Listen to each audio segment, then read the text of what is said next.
With the Kroger Plus card, it's easy to get lower than low prices for the win. Earn fuel points on every purchase and save up to $1 a gallon at the pump. The Kroger Plus card. All you do is win. Big, big savings. Sign up now at Kroger.com and start saving. Kroger, fresh for everyone. Savings may vary by state. Fuel restrictions apply. Save more on natural and organic items. Just clip your digital coupons on our app and use them up to 5 times in one transaction with your card. Kroger, fresh for everyone. 92% of households that start the year with Peloton are still active a year later. 92% because of a bike? Not just bikes. We also make treadmills and rowers. Oh, let me guess, for elite athletes only, right? Nope. It doesn't matter if you're an avid exerciser or new to working out. Peloton can help you achieve your fitness goals. 92% stick with it. So can you. Try Peloton bikes, tread or row risk-free with a 30-day home trial. New members only. Not available in remote locations. See additional terms at onepeloton.com/home-trial.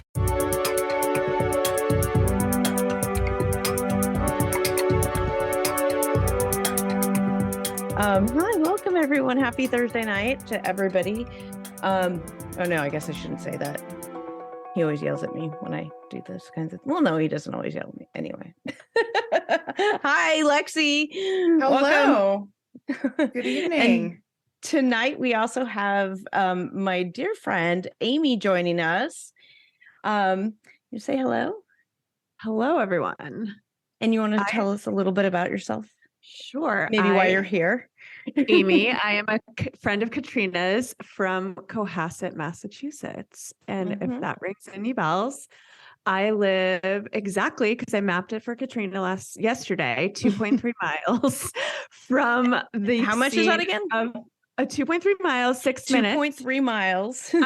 From the scene of where Ana Walshe was last seen at her home in Cohasset, Massachusetts. Yes. And Amy is also sort of a little bit of a subject matter expert on the case. So she's going to come talk to us. She's talking to us, with all of that, as well as all of the local knowledge and the local flavor that she's going to add. We are going to talk today about the Ana Walshe case, which is, you might know as the Massachusetts mom that was missing, and her husband Brian was just recently arraigned for a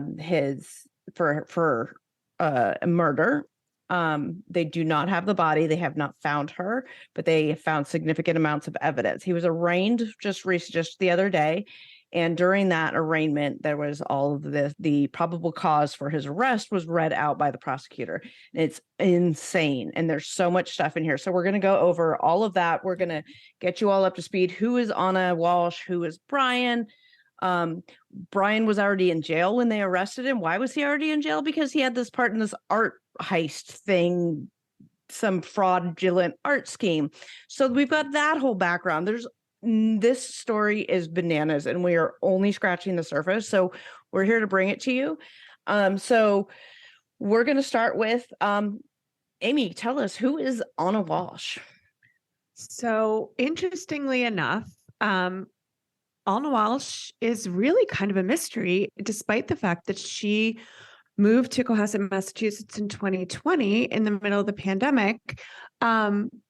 I have lived here off and on for my entire life, born and raised, and I know a lot of people. I know a very few amount of people who had ever even laid eyes on her. But Ana Walshe was an immigrant from Serbia, married to Brian. They had 3 boys aged 2, 4, and 6.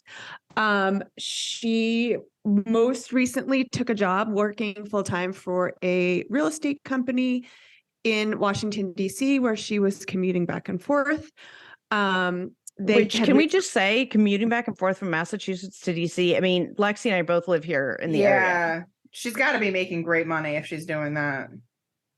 So initially I had a lot of thoughts and opinions on that. And I then realized that maybe those are just thoughts and opinions. And I am the last person who should be commenting on someone else's personal life, because I live a very unconventional personal life as well with my family, where we have an apartment and and a home. And I was so judgmental. And then here I am in my apartment with talking to my husband on the phone who's in our house.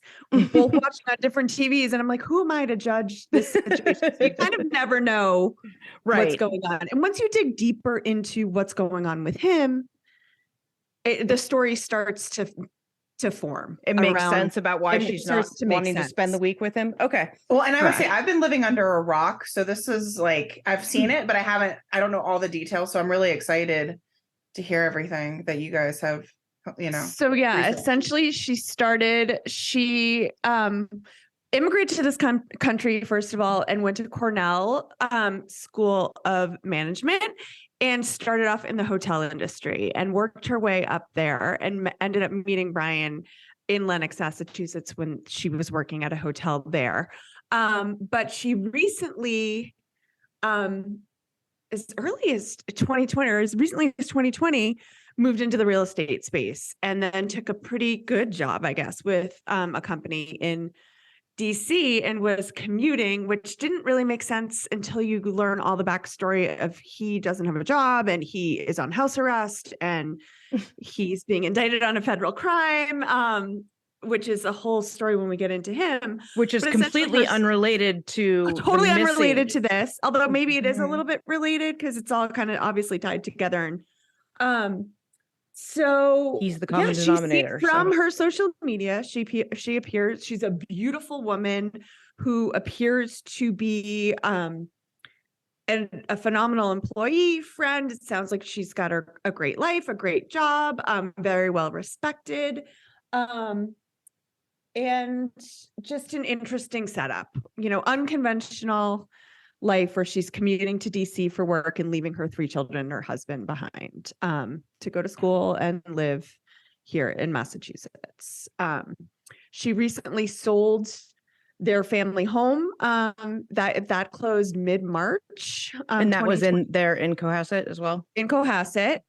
They sold that home. She bought a condo. So took the money she made out of that home, bought a condo in DC. So she owned the home, interestingly, was listed only in her name, not in his name too. The home sold. I looked at the deed. I researched everything in the town ledger. Home was in her name. I think she bought it for around $800,000 and sold it for 1.3, maybe. Don't quote me on those numbers. Then took that money and bought a condo in DC also for about $1.3 million, also only in her name. He then they moved to a rental property, which his mother paid the rent on. His mother was paying their rent in this town. So they sold their house and moved into a rental property here. That her mom was paying, or his mother. His mother. Were they in some sort of financial, troubles or? It would appear so. Yes. Okay. I mean, Was this before or after mom had a stroke?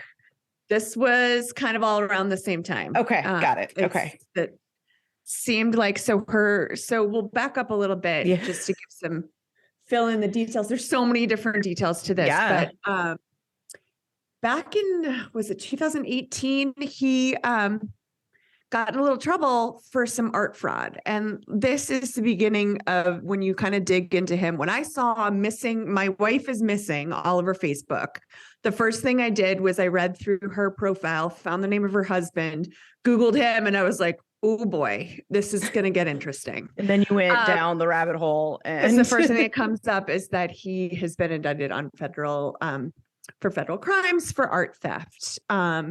He apparently believed in his mind that he was this really successful art dealer. And he was a con man. He apparently swindled a friend out of 2 Andy Warhols, convinced him that he could sell them for more money, and essentially he created fakes out of those. Don't quote me on all these details because a lot of them I've gotten from Reddit.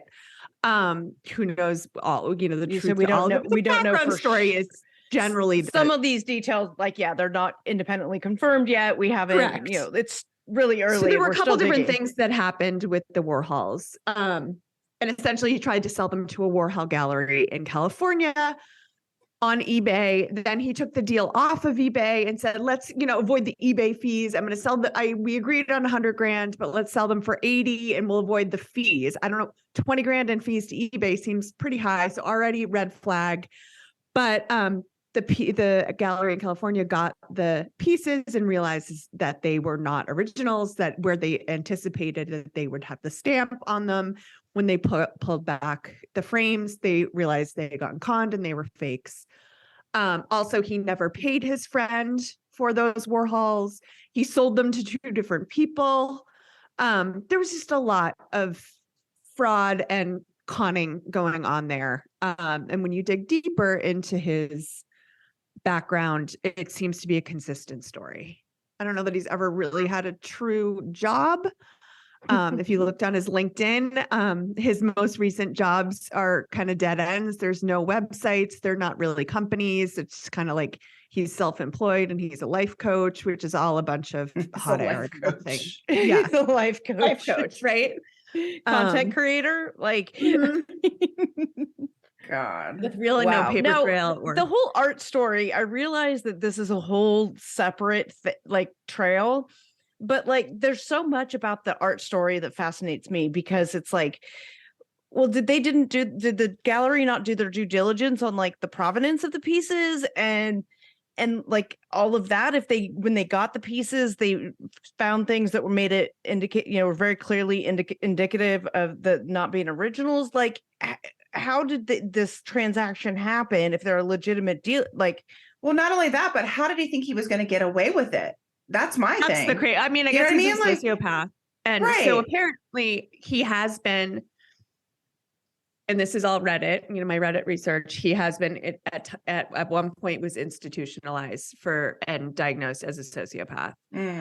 He definitely comes from, he never finished college. I think at one point while he was in college, he ended up going away to some sort of treatment. He's definitely struggled and definitely has some real issues with the truth. Let's just clearly he has a very casual relationship with the truth. Very casual relationship with the truth. Okay, and, excellent. I have so many questions, but I know you're going to get to them, so I'm going to let you. I'm going to let you do that. Oh, so many questions. So, I think the biggest, back to the question of who was Ana Walshe. I think the reality is she had some close friends. And it seems to me from the research that I've done that her close friends, none of them really knew each other, which is an interesting dynamic network, right? There's not a group of people coming forward and saying, she was the center of our circle. And she just seemed kind of to be an independent contractor. And obviously she was an immigrant. She moved here and she was a hard worker and she worked her way up. How old was she when she moved here again? As an adult? College. Okay, so okay. She's 38. So she's been here quite a while. And this was not her first marriage. She was married previously to a chef from that hotel out in Lenox, Massachusetts. And it is unclear if that marriage was a green card arrangement or what. It seemed to be kind of a casual for her relationship. For her. And there are pictures on her Instagram of she and Brian visiting that chef's restaurant. So after she had been divorced from him and with Brian. So interesting dynamic. Could have been a friendship that helped her get her green card and get her. Lexi and I are the 90-day fiance experts. So we can go down that rabbit hole. So there seems to be there seems to be a little bit of that mixed in here as well. It's a little bit blurred as to when she met Brian. She was still married to him, although she declared that it was love at first sight when she saw him. He was the love of her life. This was all written in Brian, and this was all written in a statement to the judge while he was trying to negotiate and lessen his sentence for the fraud. Right. So the wife wrote this before she went missing to try to help lessen his sentence in the art fraud case. Yes. So we don't know how true it is, or if she's just writing for the audience of the judge, or if it was legitimately true. Correct. Did you know that 30 million women are impacted by weakened or thinning hair? If you're among them, know that you're not alone and that there is a solution that you can trust to deliver results. Millions of Americans experience thinning hair. It's more than common, it's actually normal, but it's not openly talked about, especially among us women. Going through it can feel lonely and frustrating, but it's time to change that conversation and join the thousands of women who are already standing up for their strands with Nutrafol. Nutrafol is the #1 dermatologist recommended hair growth supplement, clinically shown to improve your hair growth, thickness, and visible scalp coverage. Nutrafol supports healthy hair growth from within by targeting the 5 root causes of thinning: stress, hormones, environment, nutrition, and metabolism through a whole body health. Nutrafol has 3 unique formulas to support women through all stages of life, including postpartum and menopause. Each formula is physician formulated using natural, drug-free, medical-grade ingredients in consistently effective dosages so you get the most reliable results.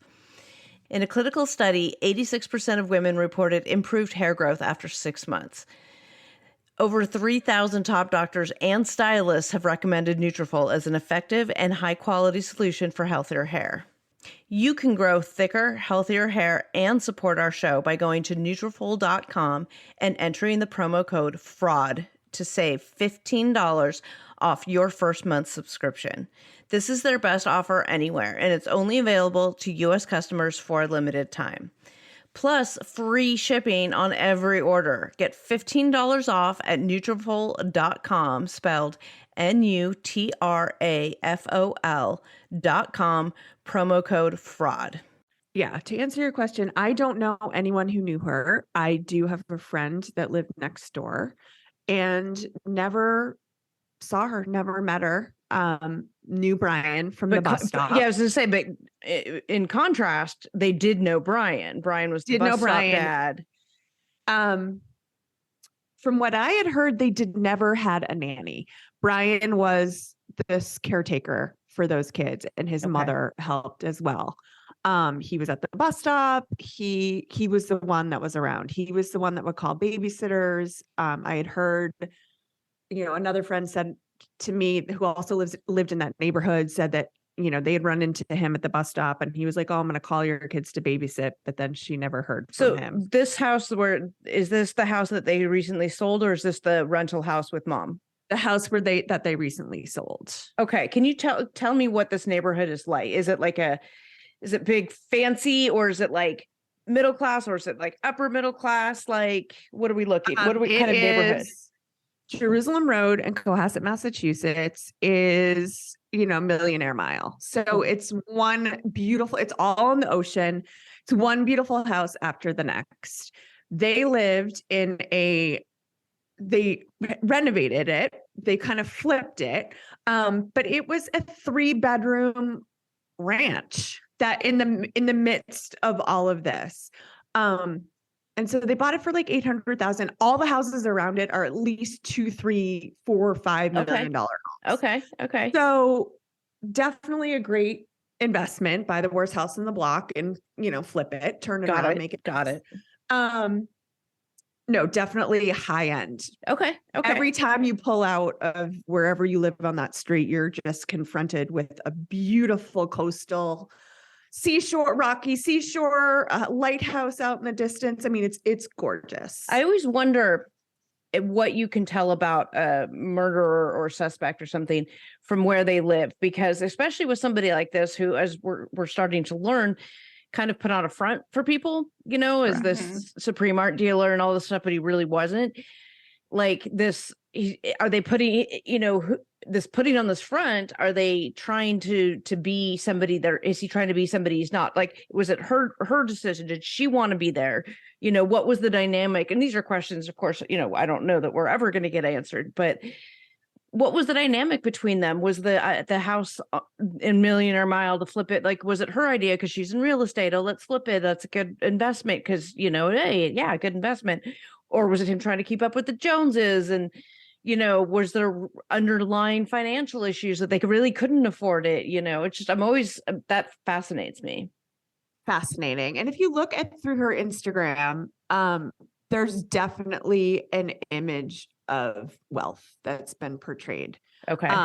Both there have been articles written up in the Boston Globe about, there was one article written about him, how he was this up and coming art dealer. And he went out to one of the finest restaurants in Boston for dinner one year for his birthday and ordered every single top bottle of wine that was from his birth year. I mean, it could have had to have cost many, many thousands of dollars. Which she probably paid for. Extravagance just for show, you know? Her Instagram pictures were very much selfies, always would show her steering wheel. You know, if you're familiar with those kind of selfies, you know, it's a Mercedes and then it's, well, it's the wedding ring with the Mercedes logo, or there was a Maserati. I just got my nails done. Yes. I'm going to take a picture of my bare nails, no ring on my Prius. Yeah. Snap, snap. Yeah. So there was a lot of that. There were a lot of fancy high-end designer bags, a lot of traveling. So it's very curated. The Instagram is very curated. Mm-hmm. It's not like Lexi's where she's showing like her kid running around with dirt and the dog and mud and the house and bloody noses and things like that. Real life, hashtag real life. Well, the interesting thing is that one of the only pictures in her feed that was not really curated, which was hashtag real life, was there was a picture of herself. Her eye was all bruised. And it was, she said she tripped and fell on marble, and it said like hashtag real life, or I don't have it up, but the comment had been edited, and the comment had been edited close to around when she wrote that letter on his behalf to the court. And it seemed like there was something maybe being covered up there. And so there are a lot of other people digging around on Reddit, and I listened to a couple other podcasts on this case, and domestic abuse survivors have kind of all come forward and said this really is could be a classic case of domestic violence and domestic abuse, and the cover up and the facade. Right. Of that's it all. That's what I'm talking about. Like, I think when I'm talking about this facade of this millionaire life, that I got to put this vision of who I am. I'm this art dealer, and I'm this fancy, and I'm ordering all this fancy wine because money's no object. But then the person who's bringing home the money, he goes home and beats at the end of the day. Well, he's not even bringing home the money. That's what I'm saying. Thing. Like she's bringing home the money. And she's bringing home the money. Yes. Yeah.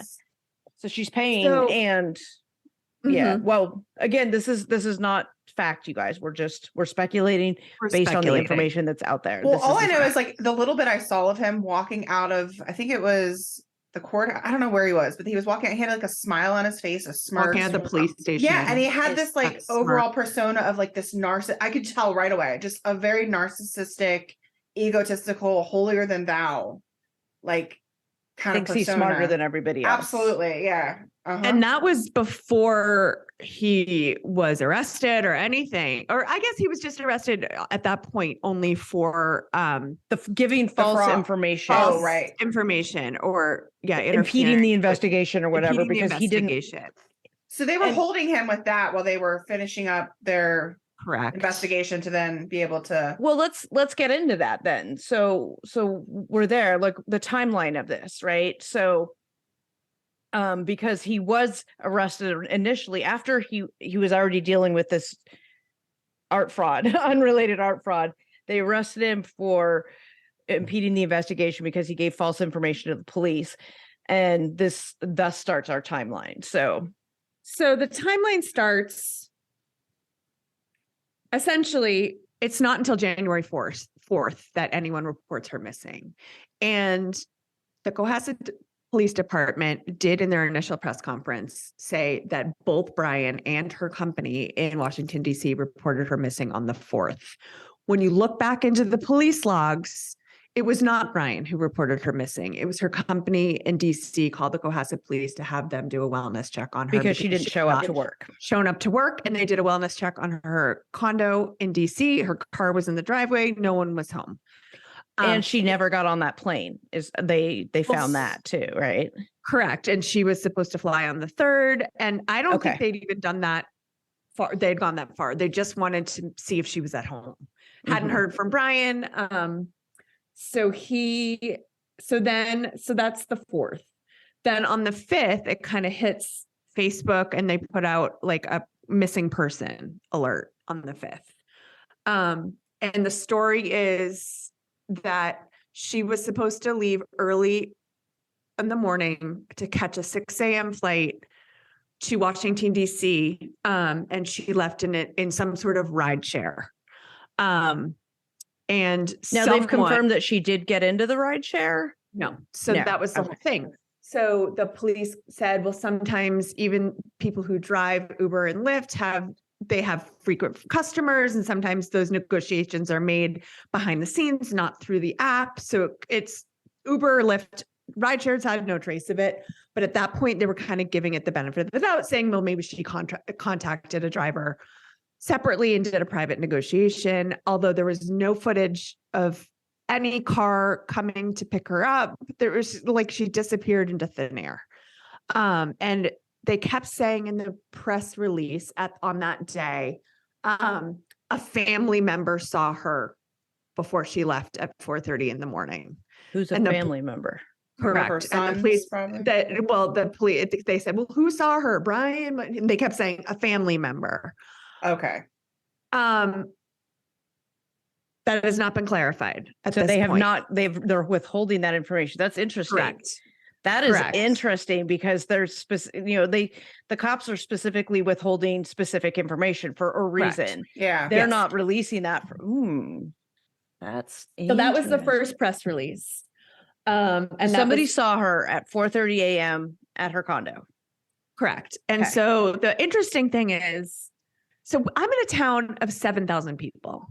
This is, these police, their biggest night is like a traffic violation. This is so far out of their wheelhouse that it's just ridiculous. It's a very kind of affluent town, quiet, sleepy seaside town. There's not a lot happening here. So in the press release, the other interesting thing is that the officer, God love him, kept saying, maybe she just needed a break. The holiday season, 3 young kids, working hard in DC. Maybe she just needed a break. Like she was off at a spa or something. You know what I mean? Like why do old white men do this? Why do they do this? They always assume, so she just wanted a break or she ran off with another man. Like, listen, we need breaks, but that doesn't mean we're going to leave our kids behind and actually take a break, because that's not going to happen. Correct. We're not leaving our children behind.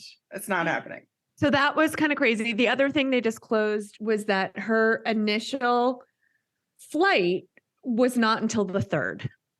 She was supposed to fly out on the 3rd, and the story the police got from Brian, once they contacted him after her company called looking for her, they contacted him and he was like, well, it wasn't unusual that we would go a couple of days without speaking to each other.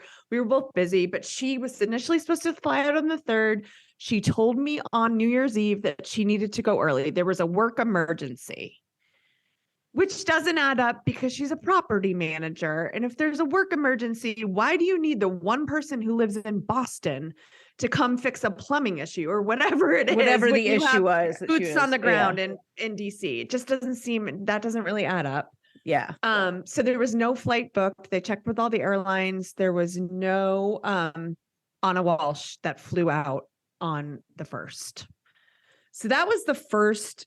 That's the first lie that he was, well, not the first lie. The Uber or the ride share that never came. The flight, so they had to check. And it was, we were in the middle of the Southwest meltdown. There was a lot going on with flights over the holidays. So there was and the weather and just a delay of getting all that information. And the FAA had the ground everything, the information system freeze and whatever. Flying was a mess for a week and a half, 2 weeks.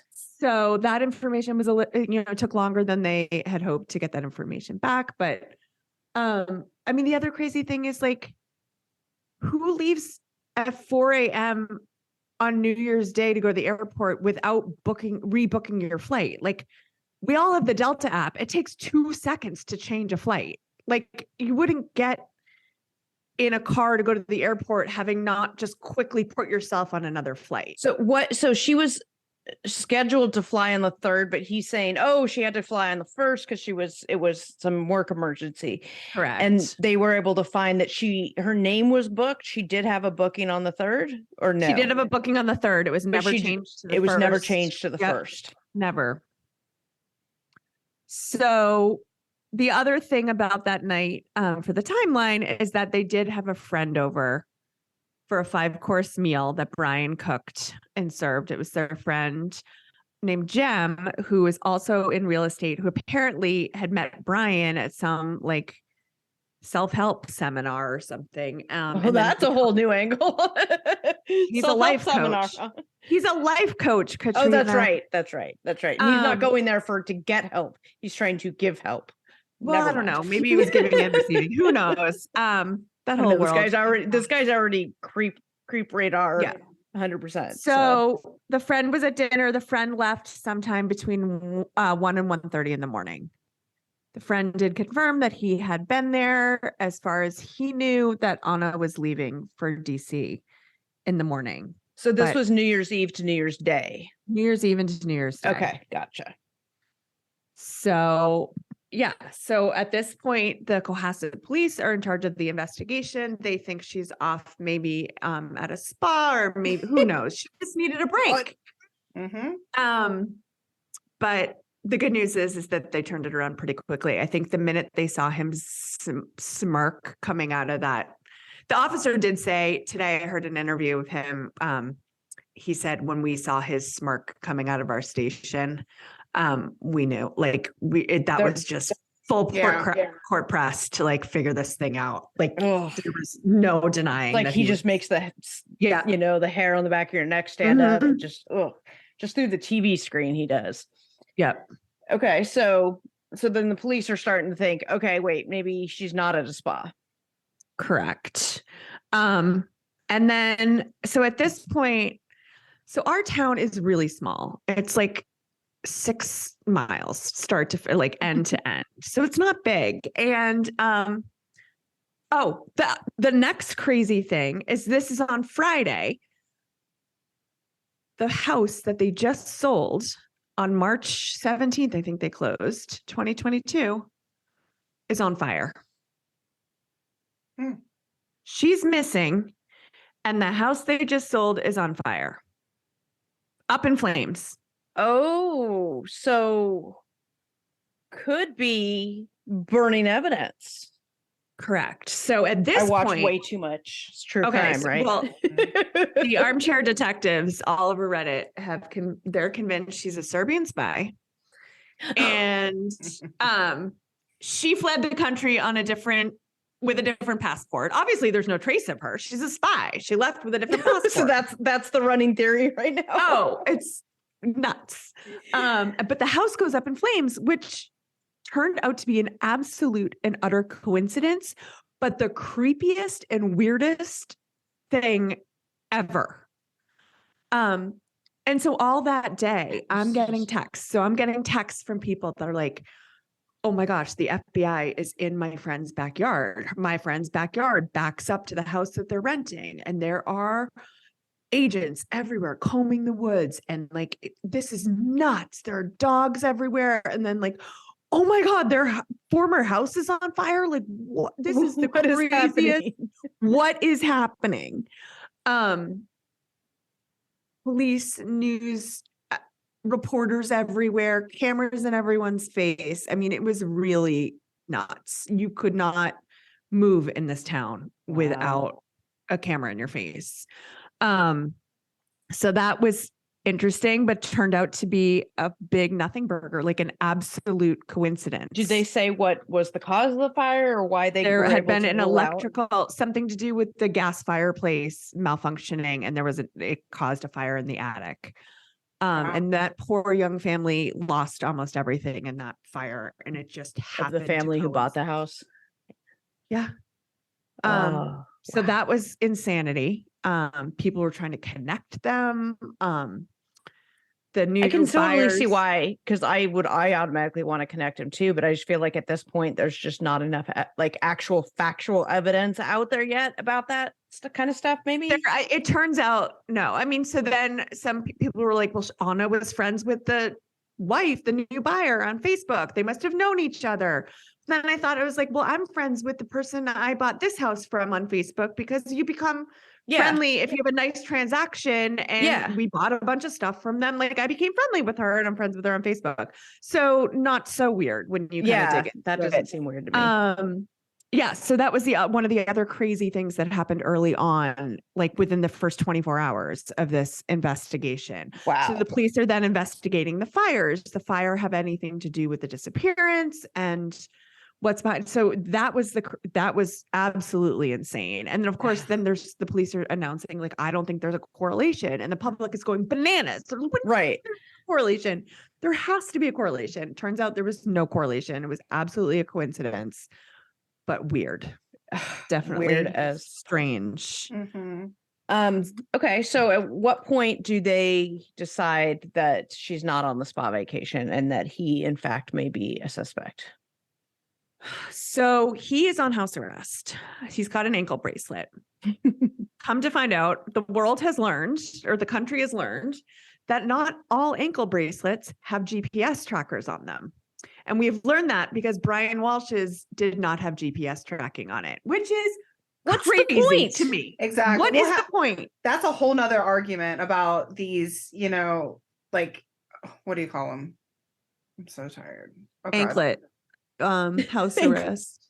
House arrest monitors. Yeah. Monitor. That's the exactly. word. I'm like, I drank my coffee. But no, there's so many crimes that have been committed while people have been wearing them. And there's a lot of studies and statistics show that they're not accurate, and the people behind it are not like thoroughly following up, whether it be like PO officers or just like whoever needs to be checking in on the devices are not doing their jobs. And that's like nationwide. So I don't know. That's a whole nother topic, great. But yeah. Well, that sounds like a whole other topic. Yeah, exactly. Whole other podcast. Exactly. Yeah, exactly. A whole other episode. So then what they started looking into is, so he was only allowed to leave his house in the evenings, I think, to get his kid from 3 to 8 Did he PM. know his thing didn't have geographic tracking? I'm sure he did. But also, ironically, his phone was missing. His kid hid his phone, so he didn't have access to his phone. So when he left the house on New Year's Day to go visit his mother and do the errands that he said he did, went to Walgreens and a couple other places that he never actually went to. Oh, because they said, he never actually, the video, the surveillance shows correct. that he didn't have actually his phone with him because one of his kids had hidden his, quote unquote, hidden his phone. And the New York Post said that this guy is dumb as dirt. And I think that's like the only thing he did that was not dumb as dirt, was not take his phone with him on doing his errands. Whatever errands he was doing. So he told police that the day she went missing, he went to... So he left the house at 3. So he was authorized to leave the house at 3 to go get his kids from school. But of course, it was a holiday. His kids didn't have school. He took the liberty to still leave at 3. He said he went to visit his mother. And the reason it took so long was because he got lost. Because he didn't have his phone? Where? Going to his mom's house? God. In the same town? Not in the same town. She lives about an hour and 15 minutes away. But I'm sure his 6-year-old could get to his grandmother's house without getting lost. He quote unquote got lost. So how did they know how long he was gone? I think the monitor does tell when he's away from the house. Okay. I don't think it doesn't say where it's going. Doesn't say where he's going, but it does indicate when he's left the house. And okay. All right. So he goes on his errands to go visit his mother. He says that he was doing grocery shopping for her and getting a prescription for her. He is not seen on any surveillance at Walgreens or Whole Foods or where he said he was going to be. However, he was seen on surveillance rooting around her trash bins. They saw him on surveillance dumping trash bags into surrounding houses. Trash Massive bins. in where his mother lives. Not locally here. So like I said, it's about an hour and 15 minutes north. Okay. In her complex. And so they did catch him on surveillance there. They also caught him on, so that was on the first, they caught him on surveillance there. And then on the second, he said he was taking his kid out for quote unquote ice cream, which he is on surveillance at a local like juice bar smoothie shop. It is for sure not ice cream. It is like a health juice bar, but whatever, semantics. He did go there. But while he was out, he also swung by Home Depot, and he is seen on camera wearing a black surgical mask and surgical gloves, purchasing $450 worth of his kill kit. His kill kit. So at the smoothie place, did he have on a mask or anything? I do not know.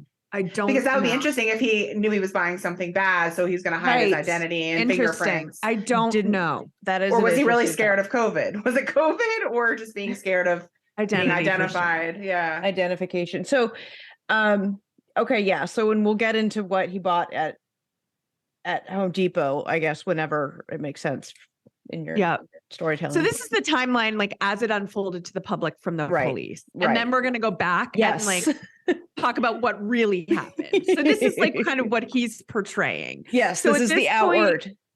At this point, he's still a free man. As we're talking now, the police think she's maybe at a spa and taking a break.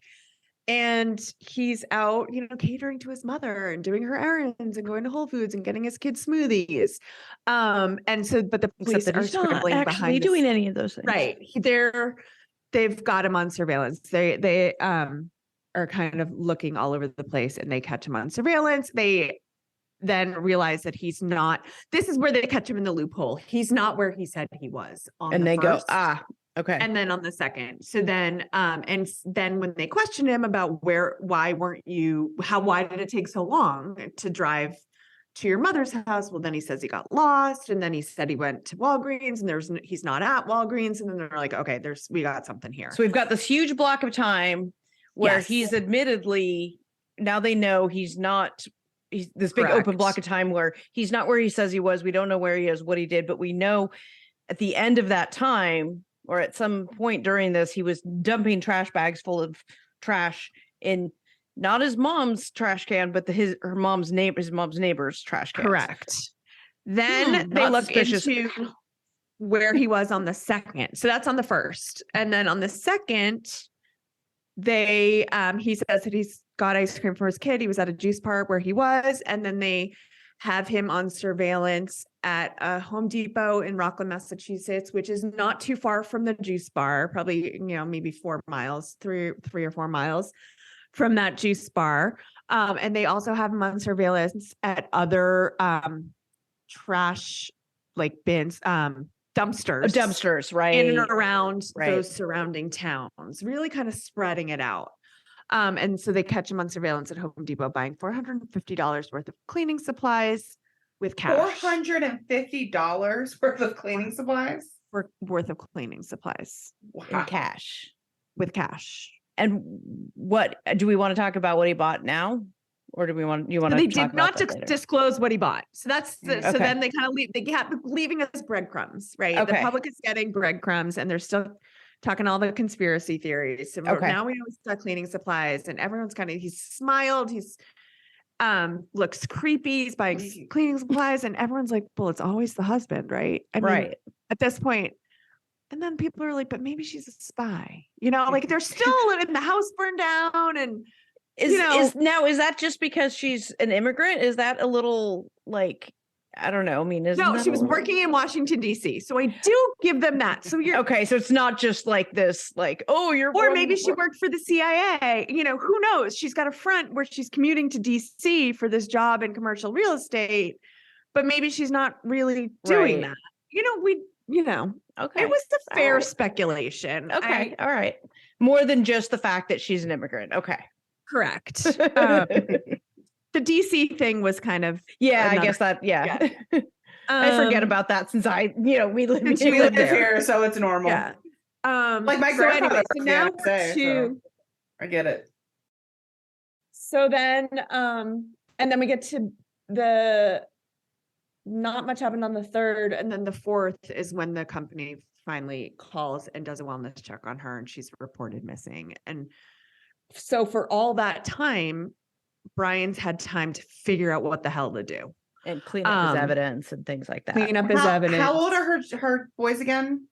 2, 4, and 6. Okay. I'm just curious to know if they were, the 6-year-old could probably communicate. A lot of questions. Well, that's what, like when they're saying a family member saw her, I'm like, was it a kid? Was it one of the kids that then they're not, because obviously no one else was there. At first people thought maybe it was his mother, because maybe she was the guest that was there on New Year's Eve. And it turns out it was not her. She was not there. She was at her house an hour and 15 minutes away. So then that brings us to, in the timeline, on Friday was the press conference. Friday morning was the 6th was the press conference. And then that brings us to Sunday, the 8th, where it comes out that he is getting taken in on charges of impeding the investigation. Right. And then with an arraignment on Monday morning. At which point they charged him with the murder as well. No, not the murder. At this point, he's getting charged just with interfering with the investigation. Okay. And then it was a full week and a day. That was on the 9th. And then it was just on Tuesday that they charged him with murder. And then the arraignment was yesterday morning, the Wednesday, the 18th. So there's been a lot of time to speculate, like what is going on. But yeah, so then that brings us now to, like, we're kind of all caught up with what he said happened. Right. What he said happened. Like, what really happened in the timeline. And in this time period that this is what we're hearing. Behind the scenes, the police are doing this investigating still. So they've decided she's not at the spa. This husband's a little creeper. And they go and do some investigating, and then you see, he's lying and all this stuff. At what point do we know that he was arrested then for the murder as well? Or was that like the second arraignment? Tuesday, the 17th. Okay. So it was a full week. And in that week, they did go back into their house and collected evidence. And then they did tell us at the time they found a bloody knife. There was blood on the basement floor. There was they were giving breadcrumbs that she was no longer with us. It was not looking good. And we're waiting on the DNA results. Is that what, to see who that belongs to? Okay. They were taking blood samples from the kids to get matching DNA on that blood. And they were combing all of those trash bins. What's funny thing about the trash was it had apparently been taken out in the time, but then the cops were able to track it down where some of it went to. Like, I guess some of it had gotten incinerated, but they were able to track down some of it to a dump or wherever, a landfill or wherever, and they were able to go through it, which was just nutty to me that they were able to do that. They found her COVID vaccination card. They found her wallet. They found a piece of her necklace. They found her shoes. Wow. Yeah. In the trash bags that they recovered from. Yes. Yep. This guy is an idiot, first of all. Let's just throw that out there on every level. Dumb as dirt. Yeah. Idiot. Hockey is shit. Dumb as dirt. Oh my God. Okay. So then we'll go. So then at the arraignment on Tuesday, no, what day? Wednesday. Just a couple of days ago, yesterday, is when they listed his Google search, what they found when they got possession of it was actually his kid's iPad. That is right. So his excuse was, as you already said, he lost his phone, so he needed his kid's iPad. And I'm going to pull up this clip actually. At 4:55 a.m. on January 1st, he searched how long before a body starts to smell. At 4:58 a.m., how to stop a body from decomposing. At 5:20 a.m., he searched how to embalm a body. at 5:47 a.m. 10 ways to dispose of a dead body if you really need to. Yeah, so that's quite the laundry list, and that's not even all of them. But also, Amy, if you could translate some of the Boston accent for us of what all of those searches were. Okay, so the first search he did was ironically on December 27th. And his search was, what's the best state to divorce for a man? So this dates back to December 27th. And then on January 1st at 4:55 a.m., how long before a body starts to smell? 4:58 a.m. How to keep a body from decomposing? 5:20 a.m. How to bind a body? 5:47 a.m. 10 ways to dispose of a body if you really need to. 6:25 a.m. How long for someone to be missing to inherit? So this definitely leads to financial, there are financial implications. Follow there. the money. Yes. Yep. Can you throw away body parts? But these are all spread out. It's not like he's spamming Google all at once. No, it starts at Between- 4:55 a.m., which And is now we're up ironically to 20 minutes. 9:30 a.m. What does formaldehyde do? I Oh my these guys God. do a piece of work. But here's what I wanted to point out too is right. So 4:55 a.m. That's 25 minutes after she was allegedly last seen. He starts with this. How long till a body starts to smell? So he definitely probably murdered her already and is figuring out what to do. Or he, As these searches go along up until 1:21 p.m. that day, because that's how spread out they are. The last one on that day is it better to put crime scene clothes away or wash them? I feel like we're literally following step by step what Exactly, he's that's doing. my point. He's His telling brain. us. Step by step as he's Yeah. doing it. What's the next step in how to murder somebody? Yeah. Step 20, you douchebag. You don't fucking type it into Google or whatever. You're like, what an idiot. So then we have more Oh. though. It's not just So, I mean, is the hacksaw the best tool to dismember? Can you be charged for murder without a body? That one was at 1:14 p.m. Didn't they find a hacksaw in the basement? They didn't know in the trash. And then one of those trash but bags. before before they find these Google searches, the January 2nd is when he goes to the Home Depot, right? And pays the Correct. $450 in cash or whatever it was, $400. Yep.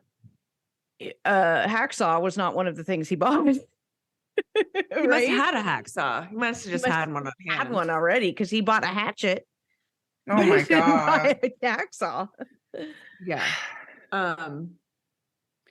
Yeah, I mean, can baking soda make a body smell good? That was his last one at 1:20 Oh my p.m. God. Can you identify a body with broken teeth? Can That's you be really charged sad. with murder without a body? Yeah. The next day, January 3rd. What happens to hair on a dead body? Yeah. What is Do the we rate of think that- decomposition of a body found in a plastic bag compared to on surface in the woods? Wow. That's an oddly Yeah. specific search. And also the thing that makes me really creeped out and sad all at the same time is he's home alone with these children. Yeah. And so now we're on Wednesday and he's wondering what happens to hair on a dead body. So he's not Going He's about not his done day, anything. taking care of his kids? who? No, look, like I'm sorry. I cut you off and I'm sorry. I no, didn't go hear ahead. what you said. No, I said what makes me really sad is we're now to January 3rd and he's not done anything with the body. So he started this nonsense at 4:55 a.m. on January 1st. And by January 3rd at 1:20 p.m., he's still wondering what to do with this body. Yeah. And If we're following that, this is tracking His Google searches, right? His Google like, searches track the brain. actions he was taking. Okay, well, so yeah, let's get to that. So he was they found evidence in the basement, right? Is where they found this other evidence, body tissue evidence and blood and stuff. So, which we'll get to what they found there and stuff. But theoretically, that's where he could have had her, and the kids weren't going down there. I mean, the thought of her dead body being in the it's Very disturbing. basement while he's up there just going about his daily life making grilled cheese for the kids. Like, It's disturbing. Right. But as we've learned over and over again that these things happen, and the Chris Watts case, or just people living their lives as though nothing happened is just disgusting. Yeah. I mean, it just takes a special sociopath to be able I guess we can say, thank God at this moment that it was not a family side, like familial side, like the way that Chris Watts did the kids and stuff too. Yes. At least, I mean, speculation, whatever. It's only her. That sounds really bad. I don't want to say it's only her. Right. You're not trying to be insensitive. You're just saying the children I'm trying were to say, saved. yeah. I get what you're saying. So, so this timeline is interesting that it starts with the Google searches on December 27th, and that coincides with also her selling off some rental properties that she owns. So she had invested in some rental properties in the Massachusetts area, and she had tenants that were leasing from her. And on December 29th, she had sold a couple properties very recently at the end of the year. And she had sold and made quite a bit of money on those rental properties. And they did interview her tenants, who said that it was very abrupt. They were sold without really any notice, and that Ana was acting very strange. And that was the closing of that was on the 29th.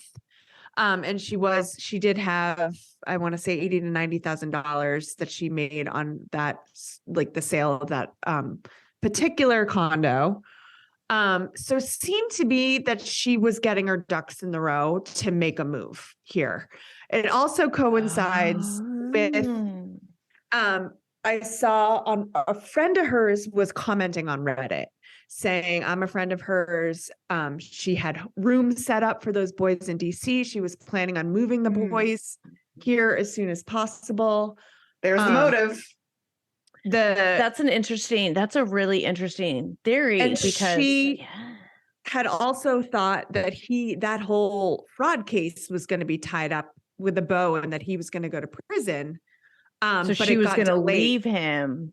It got delayed. So I think she was waiting for him to go away so she could take the kids and move to DC and start her new life. Then he maybe got wind of this, and his money ticket was going to leave, and so he couldn't let that happen.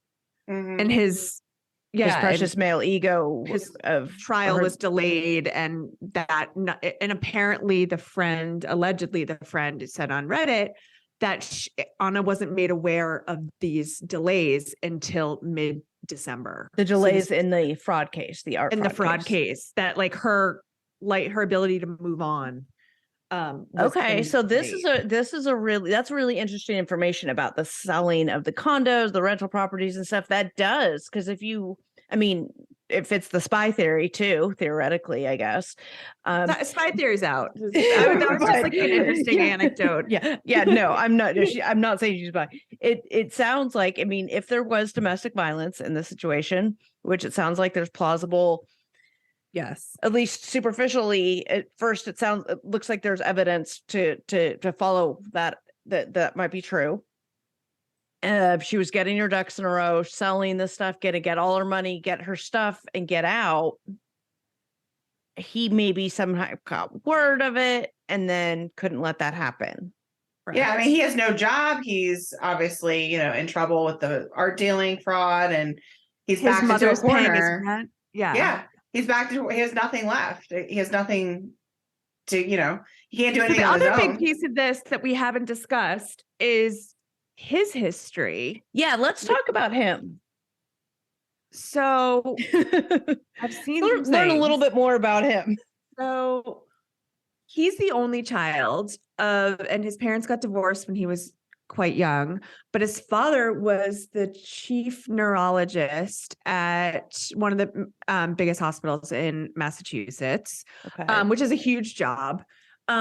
His father was quite eclectic from what I've read, divorced his mother, I think when Brian was 3 or so, and led kind of an alternative lifestyle, ended up moving in with a man, was like a huge partier, an art collector as well.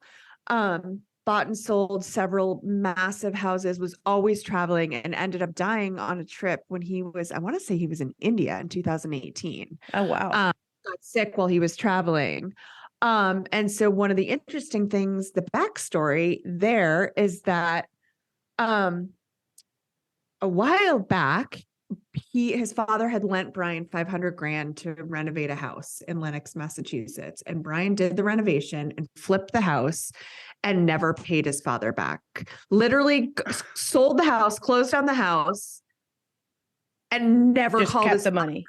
Kept the money and never spoke to his father again. Then 10 years later, his father passes away and leaves Brian out of the will.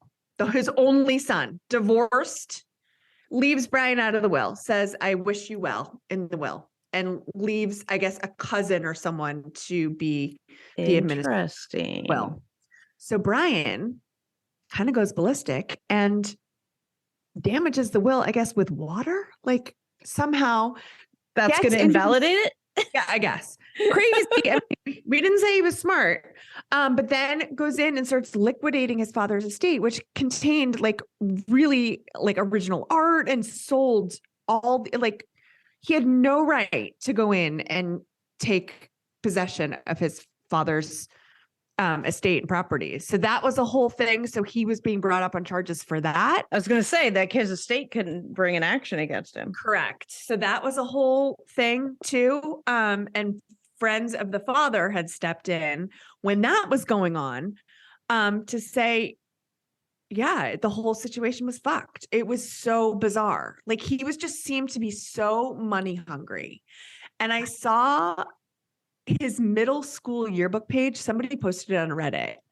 And it was one of those like where you make your own, you know, so he's around my age. So like back in the day, like you designed your own yearbook page, and it was like a picture of him in the middle and like the quotes all around it. Oh yeah. I remember all that. Right. Yeah. And all of his quotes had to do with money and like how he's going to be so successful. Like everything just leads to like, this kid is all about flash and greed and status. And he's what, 13 years old? It's like his middle school yearbook. Oh God, so middle like, school. Yeah. Like it's definitely, I mean, it's interesting. Definitely. Do we know how they met? So when I've read it, a couple different takes on it, but she was working at a hotel in Western and he was renovating, flipping that house. Okay. Town, and I think he was at an event at her hotel. Okay. And they connected that way. Okay. They connected that because way. I know a lot of people are going to say what I'm thinking, which is he married way above his station. Oh yeah. He totally outkicked his coverage on that. Physically, yes. But I think he put on an air that he was something, right? His dad was this very prominent neurologist at the top hospital in Massachusetts. And like, that's a big deal and a big job. And he came from a lot. And if he's a con man, they're often very charismatic. Yeah, exactly. They're so good at it. And look at the Tinder swindler. He got thousands of dollars out of he's not attractive. Totally. And his mother sold her condo for over $5 million in downtown Boston. There was definitely a lot of family money there. And there was no shortage of lifestyle. He didn't get any of it. None of it was his. He earned zero on his own, but he definitely put a front of like, he was kind of the American dream, right? Like he had all the nice cars and the nice trips, and he was flipping this beautiful house, and yeah, but he was a con artist. Another mediocre white man syndrome. Correct. Correct. So, I mean, there's just so much. There's so much to this that like, I'm just blown away. I mean, I guess it seems to me like a lot of theories could be out there. Let's talk about the what they found in the basement and what he bought at Home Depot. So I don't have the list in front of me of the Home Depot. I do. Okay, the Home Depot, they have the supplies that he bought included mops, a bucket, goggles, tarps, a hatchet, and baking soda. Oh, wow. A lot of the things he was Googling. Well, the next day is when he Googled, can baking soda mask or make a body smell good? I also saw that he bought a Tyvek suit and a lot of plastic. Yes. He bought the Tyvek suit, like the hazmat suit thing, boot covers, buckets, So I think it's safe to say at this point that he probably, unfortunately, did something to her body in the basement, right? Right. Because I they mean, between found the tools, body, DNA, tissue Right. stuff that they're testing. And it'd be interesting to know if when he did throw away all those trash bags, and maybe they did find body parts, they just haven't disclosed it yet. They haven't disclosed it. Yeah. You know, so we don't know yet, but I think he probably, poor, it's so sad. 92% of households that start the year with Peloton are still active a year later. 92% because of a bike? Not just bikes. We also make treadmills and rowers. Oh, let me guess, for elite athletes only, right? Nope. It doesn't matter if you're an avid exerciser or new to working out. Peloton can help you achieve your fitness goals. 92% stick with it. So can you. Try Peloton bikes, tread or row risk-free with a 30-day home trial. New members only. Not available in remote locations. See additional terms at onepeloton.com/home-trial. With the Kroger Plus card, it's easy to get lower than low prices for the win. Earn fuel points on every purchase and save up to $1 a gallon at the pump. The Kroger Plus card. All you do is win. Big, big savings. Sign up now at Kroger.com and start saving. Kroger, fresh for everyone. Savings may vary by state. Fuel restrictions apply. Save more on natural and organic items. Just clip your digital coupons on our app and use them up to 5 times in one transaction with your card. Kroger, fresh for everyone. Spring training is right around the corner, so come for the games and have a ball in Arizona. With world-class resorts, unbeatable dining and nightlife, amazing scenery, and endless outdoor adventure. Make your visit unforgettable. Plan your getaway at myspringtraining.com.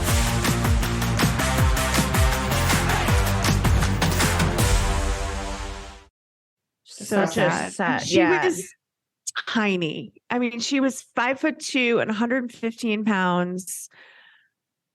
He's not a small man. You know, just like that's just, I keep thinking of that power dynamic. And it seems to me that this was not very well thought out or planned out. That it seems to be that he snapped and found himself with a murdered wife. You know what I mean? Like, well, if he was a domestic violence abuser, yes, it's entirely possible if he gets in a fight with her. This is, of course, all speculation, everyone. Right. If he gets in a fight with her and or finds out that she's planning on leaving, something happens, right? Where something tips him off, they get in a fight about it. He starts doing something physical to her and takes it too far on accident, and then has to figure out how to deal with it. And that's his Googling as it goes along. Exactly. Because I mean, if he had planned it out, I think there'd be a lot more evidence in advance that shows that the steps that he would have been like planning as far as how he was going to murder her or whatnot. But yeah, like you said, I mean, it's step by step, like as though it's happening. What do I do next? What do I do next? You know? It's a little bit unlike the evidence they're finding in the Idaho college student murders, which we're also following and covering. That they're finding more and more evidence that indicates that this was premeditated in his case, because like he was all the evidence of his car being by the house and his phone pinging by the house. He was clearly quote unquote stalking somebody, right? I haven't had it independently confirmed, but People magazine was reporting to the court TV people that he had allegedly messaged one of the victims on Instagram. He had like slid into her DMs, and it was one of those, hey, and she never responded, but it was like he kept trying. And so there's evidence indicating there that that's premeditated. There was a lot of premeditation happening in this. With Ana Walshe and Brian Walsh, it seems, like you said, Amy, like he snapped. And then he's trying to clean up his mess. Because the other interesting thing is that, his previous crimes would lead one to believe that he's kind of a sophisticated, at least a con man, right? Like art theft seems a little bit more premeditated, a little bit more sophisticated. You got to be smart and intelligent, kind of savvy. Yeah. Right. So I think I think that was kind of leading people down some wild paths. Like if he was in the art theft world, like he didn't just snap and murder his wife and then try to deal with it after the fact. There had to have been something more to this story, which is the craziest thing that we're learning, that there was nothing more to it. Like he did not have a plan. Did she have any life insurance policies taken out against That's her? the other things. People have been searching, the Reddit sleuths have been searching and hadn't found anything yet. I did search that. And the cops haven't said anything about that yet. And the cops haven't said anything. She did have proceeds she had owned multiple properties that she had just sold. All the real estate was in her name. None of it was in his name. She was the one making the money. Mm-hmm. And it sounds like she was liquidating her assets there. She was liquidating her assets. She sold the house that was in her name.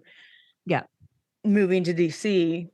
So yeah, it's just, that's the craziest part. It seems like the art theft con man, that the story just doesn't add But you up. know, as we started this story off with his art heist, whatever background, and the first thing we were saying is how dumb is this guy, right? Because his scheme to defraud the Andy Warhol art world was not very good, although good enough to get them to buy the prints, but not good enough to make it convincing. Yeah. Like he just wanted a quick buck, but And he got away with it for quite a while. Like it didn't catch up with him for a while. He ended up making 80 grand. He ended up paying 30 grand back and then still owed. So he made out with 50 grand and he kind of ran with it for a while, and it didn't, it took a while to catch him. So maybe he thought that he was getting away with it, right, know? Exactly. But he does seem pretty dumb. I mean, but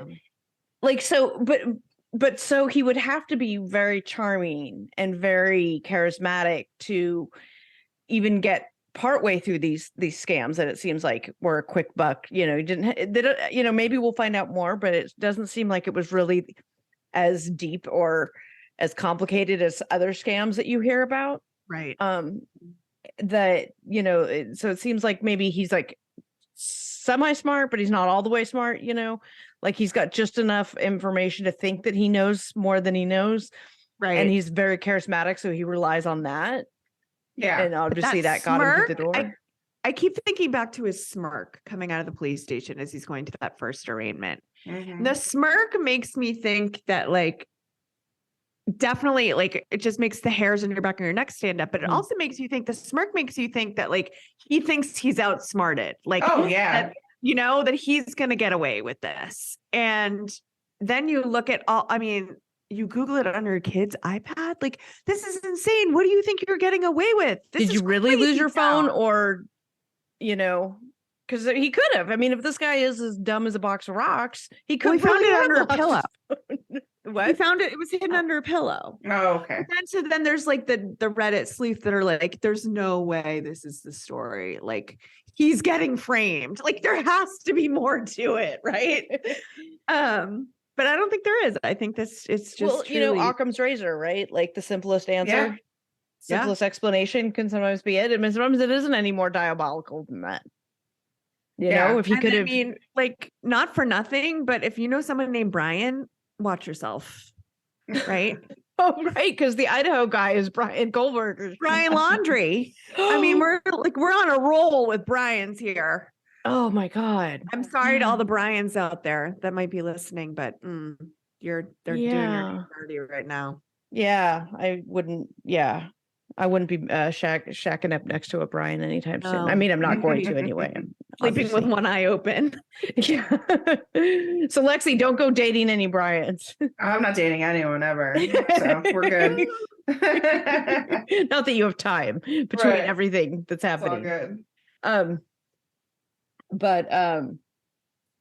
Yeah.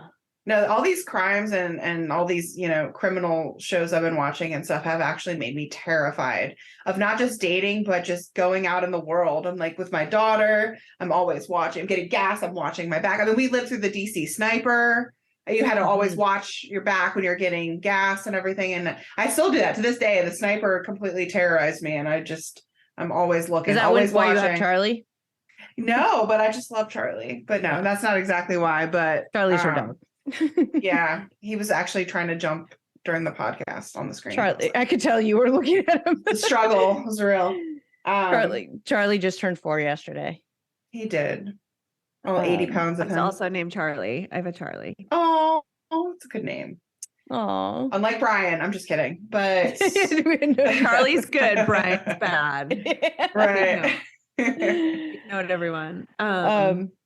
For a while there, I guess the next step is his court date is set. I want to say for February 8th or 9th. that's this next is a status hearing, which probably isn't going to be a whole lot. Something like this. I mean, he already entered a plea at the arraignment. So yeah, this next will be a status hearing. You know, I don't know what they could come to. I mean, a case this big with this much evidence and stuff, there's not going to be any status update, but they'll do that. The judge will have a status hearing every month or every couple months or something like that until it goes to trial. If it goes to trial, if he doesn't plea out, who knows? Because he's got the federal case too. God only knows. He's so arrogant. This is all story, but he's so arrogant that I could just see him not listening to any sort of defense counsel, and he won't take a plea deal. Like I think he's too arrogant I think he's really thinks he's going to get off just by like how he's presenting himself. I'm like, yeah, this guy is. Oh, I wanted to make a comment about the arraignment too. When it starts, the defense attorney says we don't dispute the probable cause, and we don't dispute the indictment or whatever it was that they said. She was like, yeah, or bail. We're not contesting bail. We're not contesting probable cause. It was her feeble. I mean, she has to do it because it's her job, but she knew it wasn't going to go anywhere. But it was her feeble attempt to keep the probable cause out of the public record. But then the judge was like, no, I'd like to hear it, because then they read it into the record. She was reading it into the record. Much like in the Idaho case, the probable cause affidavit came out when he got extradited to Idaho. Then they could unseal it and give him that information.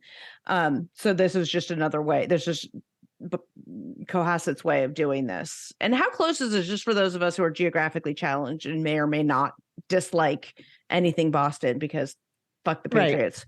Right. Yeah. But where is Cohasset and like if you're got the whole, here's Massachusetts and the little thing. Okay, so Cohasset is in relation to Boston. 19 miles south of Boston. Okay. Right. So it's, people think based on the name that it's probably on the Cape, because it sounds like it might be on the Cape, but it's not. It's 19 miles south of Boston, right on the water. Okay. And interesting thing about his defense attorney is he was arrested at her house. That's where they detained him. Okay. And of course I did a little research on that. Yes, you did. Right down the river from me. So my house sits on a little like back river, and I could kayak to her dock. So that's where he was. And I just randomly, when I was leaving my house that day to go north to my apartment. And I can go either way, like left or right out of my driveway. And I chose to go left. Had I gone right, I would have driven right by him coming out of her house. Wow. Yeah. Good. So you live right down the street from the defense attorney. Okay. I do. I live right down the street from the defense Boots on the ground. Wow. Yeah, right. Boots on the ground. Yeah. Yes. This is our, what do they call it? Reporter on the street, or, Boots on the ground. Yeah. Yeah. So, yeah. So, fascinating. We'll see if we can get you a press pass for the I know, right?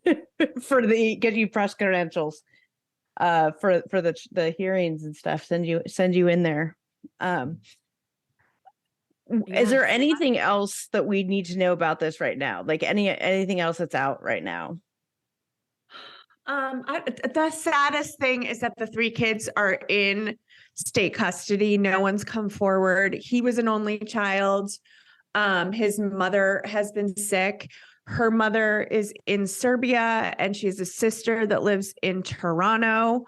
No one has come forward to take custody of those 3 kids. And they're in state custody right now. That's awful. I did hear that 2 of her friends, I think from the DC area, other moms have been trying to get their stuff together to take that to foster them. They want to keep them together, but that's just the saddest part. I mean, the real losers in this whole situation are those 3 boys. They're now left with no parents. Yeah. He's never coming out of jail and she's gone. So that is really the saddest part of all of it. And they're so young. Yeah. And also like the trauma, what did those kids see? Because they were home alone with him. And I don't know, I guess more will come out with the details of that day or those couple of days, but he was home alone with the 3 kids. And where were the kids while he was at Home Depot? Like who was, that was going to be my question. Where were the kids? And we talk about like the mom helped, with the caregiving, but mom can't take the kids now because she had a stroke. Right. So like where were the kids? Did you leave them by yourself? He didn't have them on the surveillance video with him. So did he like, I don't know. And that information has not come out. So that it's definitely really sad. And I think this town has been flipped upside down. And people, and the oldest one did go to the public school here in town. And, he was in 1st grade and, some people knew him I think the kids were more known in this town than the parents were. But that's just a sad situation in a very small town, to just know that these kids are now in state custody and going into the system. Like that's just really, that's the biggest tragedy of it all. So, we will, be sure to be following up with this. We've got the status hearing. If anything else before the status hearing comes up, breaks or whatever, we will, Amy, I hope you would join us again. We'd love to have you on, continue to update us on this story. If not before then we'll talk about the status hearing when that happens. Sounds great. Thank you guys so much for having me on.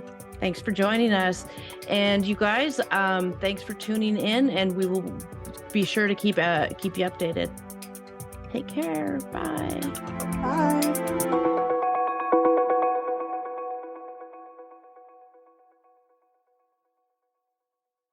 Are you ready to lose weight the easy way? Get Nutrisystem, the proven plan that's worked for millions. And it will work for you, too. You get your breakfasts, lunches, dinners, and snacks delivered right to your door. Delicious foods that are ready in minutes. Now featuring hearty inspirations meals that control hunger for up to 5 hours. High in protein and bigger than ever. Exactly what you need to feel full, satisfied, and energized as the weight comes off. The secret is the breakthrough science of Smart Adapt, personalized to your metabolism and created to help you break through plateaus. Get your plan for as little as $10 a day. Order Nutrisystem today and start losing weight right away. Millions of people have lost weight on Nutrisystem. You can too. Go to Nutrisystem.com/new right now and get a special offer. Just go to Nutrisystem.com/new to get started. Expect to lose an average 1 to 2 pounds a week. Offer restrictions apply. See website for details.